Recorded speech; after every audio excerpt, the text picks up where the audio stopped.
genre de cas. Ils ont présenté un document, mais nous n'avons aucune preuve que ce document est officiel et qu'il prouve que la mère d'Abou Ismail est américaine. Mahmoud Ismail, je voudrais que vous réagissiez à ce qu'a dit dans la première partie du débat Mona Makram Ebeid, qui est donc avec nous en direct du Caire et qui nous disait que la popularité des islamistes était aujourd'hui écornée. Est-ce que vous êtes d'accord avec cela? Non, en fait, je ne suis pas d'accord parce que, en fait, on oublie une chose très importante, c'est que tout ce qu'on voit dans les médias ou bien qu'on lit dans certains journaux et tout ça, on est avec quand même une classe d'intellectuels ou une classe qui puisse s'exprimer, et on oublie la grande masse de la population égyptienne qui sont dans les villages, qui sont à la campagne, qui sont dans le delta du Nil, en Haute-Égypte. Et là, en fait, la présence de tout ce qui est courant religieux est très important, ne serait-ce que par conviction. Et ça, c'est ce qui pose problème un peu dans, on va dire, dans le vote égyptien encore, c'est qu'il est très influençable par on va dire, la culture religieuse, quel que soit même chrétien ou musulman. Et là, je crois on dit que les islamistes, on le prend comme un monolithe. Les islamistes ne sont pas un monolithe. C'est beaucoup de courants, il y a les mouvements soufis, il y a les confréries soufis, qui ont beaucoup aussi, qu'on les oublie dans le débat, mais qui ont leur influence à dire dans les classes populaires. Et toute cette grande masse, on parle de combien d'électeurs égyptiens? Il y a 13 ou 15 millions d'électeurs. Et là, en fait, les médias nous présentent un groupe infime de certains intellectuels. Bien sûr, les libéraux rêvent que la popularité soit... Mais on parle de quelle popularité? C'est ça le problème. Justement, je crois qu'il y a une distinction à faire. De quelle popularité parle-t-on? Je pense que la popularité politique est effectivement écornée.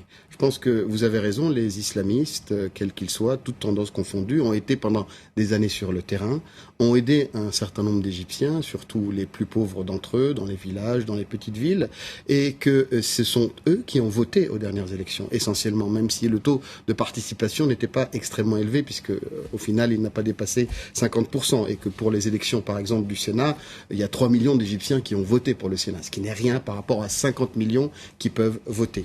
Mais cette popularité de terrain a été, je pense, écornée quand ces mêmes islamistes de terrain ont été confrontés à la politique, à l'image qu'ils ont donnée à tous les Égyptiens, même ceux qu'ils ne voient pas d'habitude, à la prise de décision, à la capacité de réaction, aux questions économiques. Et je pense, pendant la période où les citoyens égyptiens ont pu les regarder au quotidien à la télévision, eh bien je pense qu'ils ont perdu de cette crédibilité qu'ils avaient pu gagner sur le terrain pendant des années, dans une logique aussi de confrontation avec le pouvoir en place. Ils ont gagné cette crédibilité parce que ces citoyens égyptiens voyaient que le pouvoir en place, celui de Moubarak, ne faisait rien pour eux.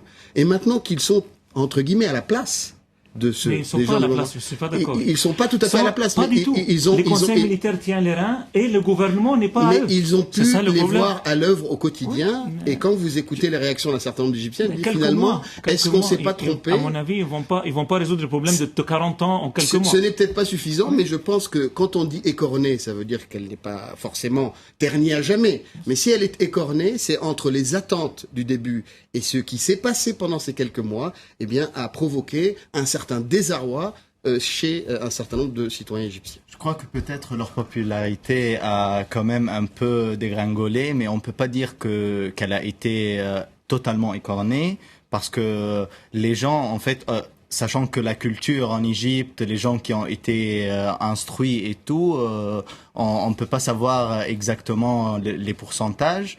Mais après, les gens, quand ils votent pour les islamistes, c'est pas en suivant la politique.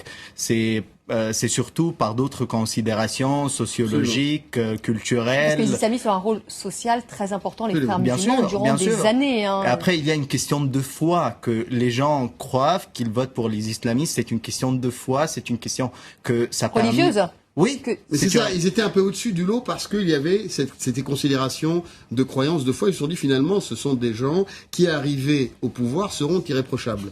Or, ils voient qu'ils sont confrontés au même problème, que celui qui aurait pu les représenter a été condamné pour des questions plutôt d'argent que de croyance ou même de position politique, et que finalement confronté, et finalement confronté à la vie quotidienne, il va falloir prendre des décisions. Et là, c'est pas en direct avec Dieu qu'on va les prendre, les décisions. Mais c'est qui a pu réaliser ça en fait? Ceux qui ont pu réaliser ça, c'est les gens qui suivent la politique, qui étaient déjà un peu critiques pour les frères musulmans. Et vous pensez que la base finalement n'a peut-être pas les mêmes considérations? Je suis suis pas sûr qu'ils ont vraiment changé d'avis autant par la situation. Ce qui est inquiétant, juste un dernier mot quand même, c'est qu'on a retrouvé pendant cette dernière période la confrontation politique classique dans le paysage politique égyptien, même si elle a pris d'autres formes.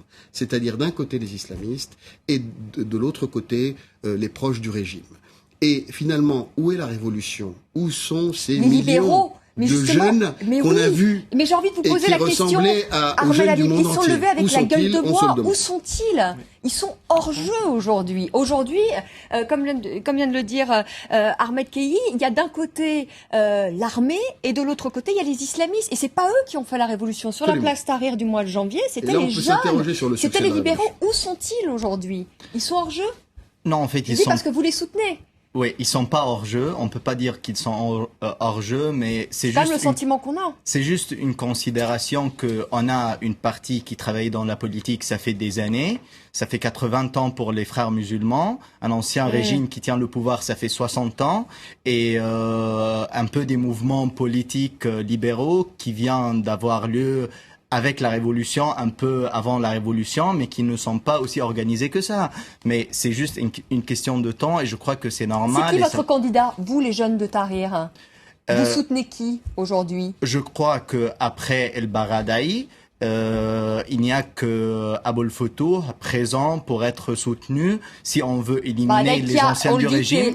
L'ancien directeur de l'AIEA qui a lâché, donc qui ne se présente pas là maintenant, on le dit pour nos téléspectateurs. Ouais. Et Foutour, on le dit, c'est donc cet islamiste modéré qui a quitté donc les frères musulmans. Donc c'est lui que vous allez soutenir, que les jeunes de Tahrir vont soutenir. Oui. Cet islamiste modéré. Alors, exactement, mais une seule précision.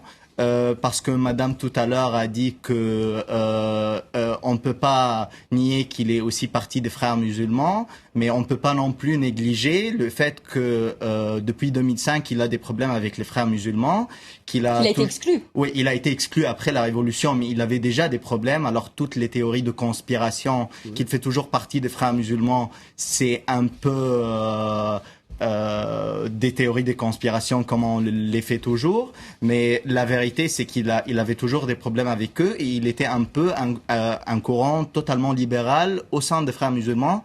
Alors c'est sur ça qu'on peut compter puisque déjà la société elle est un peu collée à la culture musulmane, à tout ce qui donc est... vous comptez sur lui en fait. Il est difficile quand même de parler de conspiration et de théorie du complot quand il s'agit de la commission électorale et dès qu'il s'agit d'une personnalité éminente des frères musulmans exclus juste après la révolution, là c'est une procédure tout à fait normale et une fois sorti, il semble éloigné des thèses du parti des frères musulmans. Je pense que Aboul Foutour, même s'il a de très bonnes qualités, il intervient dans les débats, on l'a vu sur plusieurs chaînes, il parle des handicapés, il parle de sécurité sociale, il y a un certain nombre de projets pour les Égyptiens et c'est ce qui compte pour eux aujourd'hui. C'est quand même quelqu'un en dernier recours qui a des références liées aux frères musulmans et que quand il prendra une décision, ça sera plutôt en lien avec le guide spirituel de frères musulmans. Et c'est lui qui a le plus de chance aujourd'hui de remporter le scrutin. Je dois apporter une nuance en fait, parce que je connais bien l'histoire de M. Aboul Foutour et je connais bien la confrérie.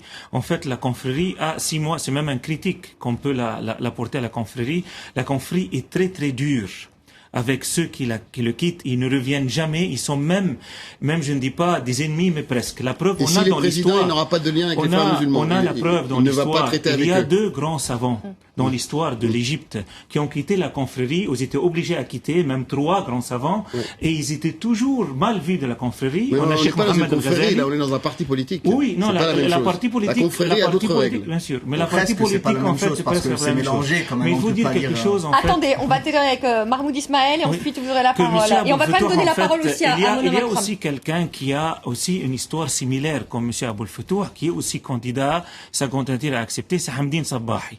Les deux sont des jeunes étudiants révolutionnaire au sein de l'université dans le temps de Sadat.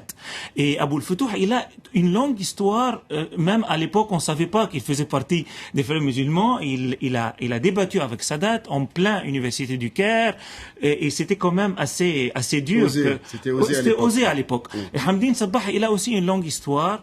Et si il y a des gens qui pensent à l'Égypte moderne aujourd'hui dans le juste milieu qu'on essaie de chercher, ou le consensus, ils voient un peu un président comme Aboul Foutour et un vice-président comme Sabbahi ou l'inverse. Ça veut dire un peu à l'exemple de la Tunisie. Quand la Tunisie a pris un président socialiste très aussi d'opposition, opposant de longue date, Moussa Marzouki et le parti Ennahda, un premier ministre islamiste. C'est le compromis, la solution de compromis. Oui. J'ajouterais un dernier mot, en fait, que les révolutionnaires voient la situation comme quoi on ne peut pas revenir à la situation avant la révolution où on parlait du régime, et de l'autre côté, c'est les islamistes, entre parenthèses, le chaos.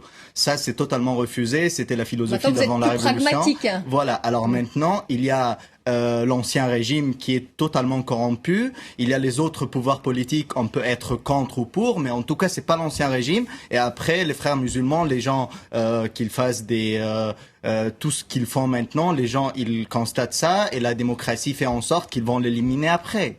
C'est comme ça. Mona Makram Ebeid, je voudrais que vous réagissiez à tout ce qu'on vient de dire, et notamment à ce que disait Mahmoud Ismaël, et qui disait que finalement, Abdel Foutour, eh bien, ça pourrait être la solution de compromis. Est-ce que vous êtes d'accord avec cela? Je connais bien le docteur Aboul Foutour, avec qui j'ai eu plusieurs entrevues, et j'ai même été le voir dans son quartier général. C'est un monsieur qui est très bien et qui a beaucoup de crédibilité, mais malheureusement, il appartient à la confrérie, qu'on le veuille ou pas. Et donc aujourd'hui, si ce n'était l'accaparement des islamistes pour avoir toutes les institutions de la société, donc le Parlement, l'Assemblée constituante, le gouvernement, on ne peut pas se permettre aujourd'hui, malheureusement, de soutenir M. Aboul Foutour. Il faudrait soutenir qui? Mona Makram Ebeid, selon vous, il faudrait soutenir qui aujourd'hui? Quelle serait la solution? Ce serait trop tôt pour le dire, mais une bonne solution serait peut-être M. Moussa avec comme député M. Aboul Foutour. Ahmed, comme vice-président. Oui. Bon, alors, effectivement, moi je pense que le fait déjà de parler de plusieurs candidats en Égypte et d'avoir, malgré toutes les analyses qu'on a pu faire aujourd'hui, une élection ouverte avec des Égyptiens qui vont pouvoir choisir, c'est déjà énorme. C'est pas arrivé depuis longtemps. Voilà. Sur Monsieur Aboul Foutour, pour clore là-dessus, je pense que effectivement, la confrérie est une chose, le fait d'adhérer d'ailleurs de manière secrète, puisque vous l'avez très bien dit, pendant longtemps on ne savait pas qu'il appartenait à cette confrérie, et avoir un parti politique qui se doit d'être organisé pour fonctionner dans un régime qui se prétend forcément démocratique pour régler les questions économiques et sociales, il y a quand même un fossé qui n'est pas encore rempli, si je puis dire. Donc voilà. Et en tout état de cause, les références de M. Aboul Foutour restent, comme l'a dit Mme Ebeid, des références islamiques, mais en même temps, peut-être que les injonctions du guide spirituel seront peut-être plus prises en compte que certaines orientations sociétales. Il y a une chose importante aussi, il faut le dire, parce que Khairat el-Chatr l'a bien proclamé. En fait, la confrérie ou la partie de liberté et justice, en fait, ils ont un projet qui s'appelle le projet de la renaissance égyptienne. Projet Nahdet Masr, la renaissance égyptienne. C'est un projet économique, social, culturel, sur tous les points de vue, qui est, à mon avis, même publié. Et en fait, quel que soit le candidat qui va gagner ou pas gagner, ou même ils sont au Parlement, ils sont au gouvernement, ils vont suivre ce projet qui dit projet de la renaissance égyptienne. Oui, le fait est que, comme l'a dit Mme Ebeid, eh bien, si M. Aboul Foutour est élu, le Parlement, l'Assemblée nationale, le Sénat et l'exécutif seraient aux mains des islamistes. Mais la nouvelle constitution, ils seront dissous, à mon avis. Oui, non, ils vont pas continuer. En fait, moi, j'aimerais mettre deux lignes au-dessous de ce que Mme Makram Ebeid a dit. Au début, on doit admettre que les militaires sont au pouvoir et ils sont toujours au pouvoir. Et à la fin du débat, là, qu'elle parle on doit soutenir Monsieur Moussa. Et moi, je trouve que c'est un discours totalement cohérent. Parce que Amer Moussa, selon vous, serait aujourd'hui le candidat de l'armée. On rappelle quand même qu'il était secrétaire général de la Ligue arabe sous Hosni Moubarak. C'est le candidat aujourd'hui de l'armée, selon vous? Et aussi, il était le ministre des Affaires étrangères pendant 10 ans. Donc c'est le candidat de l'armée aujourd'hui? C'est le candidat de l'armée, de l'ancien régime. Mais finalement, Khairat el-Chatr a été exclu, Omar Suleiman aussi, mais on revient un peu au point de départ d'une certaine manière, puisque Amer Moussa reste dans ce cas le candidat de l'armée et Mohamed Morsi, le candidat des frères musulmans. Finalement, on peut dire que c'est une partie d'échec. Alors on peut simplifier comme ça à outrance, mais je pense que le fait qu'il y ait quand même un choix et des élections libres et les Égyptiens vont pouvoir choisir est quand même important. Et je suis un petit peu réticent sur le fait que l'armée veuille vraiment rester au pouvoir, en tout cas sur le devant de la scène, trop longtemps. Je pense que, comme on a parlé des frères musulmans et le fait qu'ils soient écornés par l'exercice du pouvoir, là, vous savez, la structure égyptienne, sociétale égyptienne est relativement claire. Dans quasiment chaque famille, il y a un militaire. Et je ne pense pas que l'institution militaire puisse effectivement disparaître du jour au lendemain. Ça prendra des générations. Mais sur le fait d'exercer le pouvoir, la majorité des militaires ne souhaitent pas rester de manière visible au pouvoir aujourd'hui et veulent quand même transmettre ce pouvoir à des civils. Et l'avantage d'Amr Moussa par rapport au passé, que ce n'est pas un militaire, c'est un civil. C'est un civil. Un dernier mot, Ahmed. Qui aujourd'hui a le plus de chances de remporter ce scrutin si ce scrutin se tient les 23 et 24 mai? Ça serait dommage de donner les résultats avant des premières élections démocratiques. Mais je pense que les deux favoris sont Amr Moussa et Aboul Foutour. Et je pense que Amr Moussa a plus de chances qu'Aboul Foutour dans l'état actuel des sondages que j'ai pu observer dans certains journaux. C'est dans le cas où il y aura des élections présidentielles déjà, parce qu'on n'est pas sûr. Il y a ceux qui on n'est pas sûr encore. Oui, il y a ceux qui parlent d'une espèce de théâtre qui a lieu. Si M. El Baradei, qui n'est pas quelqu'un de négligeable quand même, s'est retiré des élections en disant moi je vais pas participer à une pièce de théâtre de ce genre, ça veut dire quelque chose. Et après tout, on ne doit pas négliger qu'il y a un article 28 de la déclaration constitutionnelle qui donne droit à la commission électorale de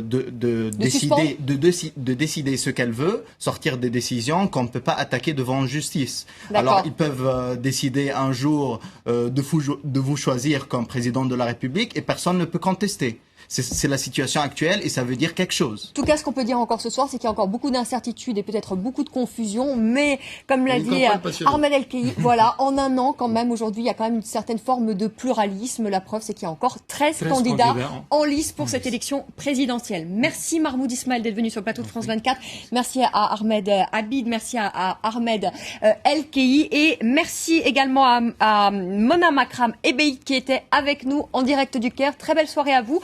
Je vous retrouve demain, 19h10, heure de Paris, pour un nouveau débat. À demain.